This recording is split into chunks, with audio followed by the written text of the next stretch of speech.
सेहत का राज। बहुत समय पहले की बात है। एक गांव में मोहन नाम का एक बूढ़ा आदमी रहता था। उसकी उम्र 70 साल से भी ऊपर थी, लेकिन वो 30 साल के व्यक्ति से भी स्वस्थ लगता था। लोग बार बार उसकी सेहत का राज जानना चाहते, पर वो कभी कुछ नहीं बोलता था। एक दिन गांव के सरपंच को भी उसके बारे में पता चला और वो भी उसकी सेहत का रहस्य जानने के लिए उत्सुक हो गया।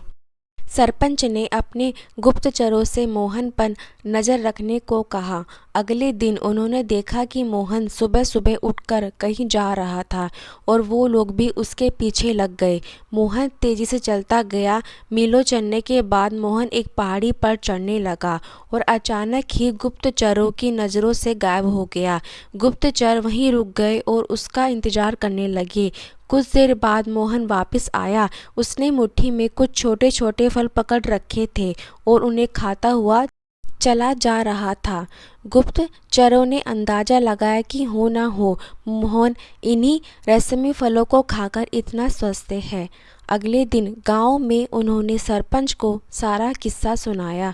सरपंच ने उस पहाड़ी पर जाकर उन फलों का पता लगाने का आदेश दिया, पर बहुत खोजबीन करने के बाद भी कोई ऐसा फल वहाँ नहीं दिखाई दिया और थक हार कर सरपंच ने मोहन को पंचायत में हाजिर करने का हुक्म दिया।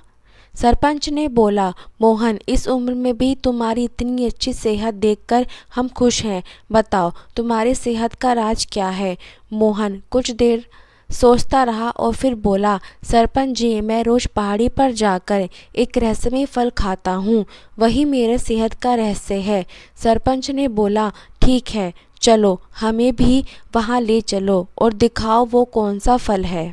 सभी लोग पहाड़ी की ओर चल दिए। वहां पहुंचकर मोहन उन्हें एक बेर के पेड़ के पास ले गया और उसके फलों को दिखाते हुए बोला, हुजूर, यही वो फल है जिसे मैं रोज खाता हूँ। सरपंच गुस्सा होते हुए बोला, तुम हमें पागल समझते हो। यह फल हर रोज हजारों लोग खाते हैं, पर सभी तुम्हारी तरह सेहतमंद क्यों नहीं है?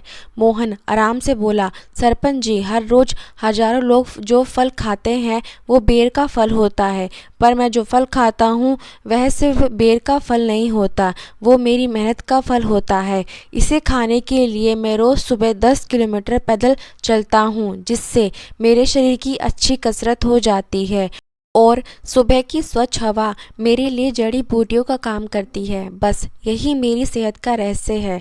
सरपंच मोहन की बात समझ चुका था। उसने मोहन को सोने की मुद्राएं देते हुए सम्मानित किया और पूरे गांव के लोगों को भी शारीरिक परिश्रम करने की नसीहत दी।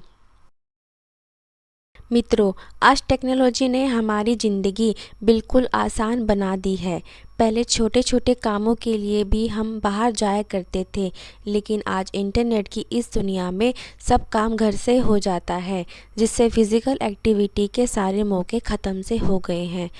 तो मेरी कहानी कैसी लगी ज़रूर बताइए और मेरे चैनल को लाइक और सब्सक्राइब करना ना भूलें।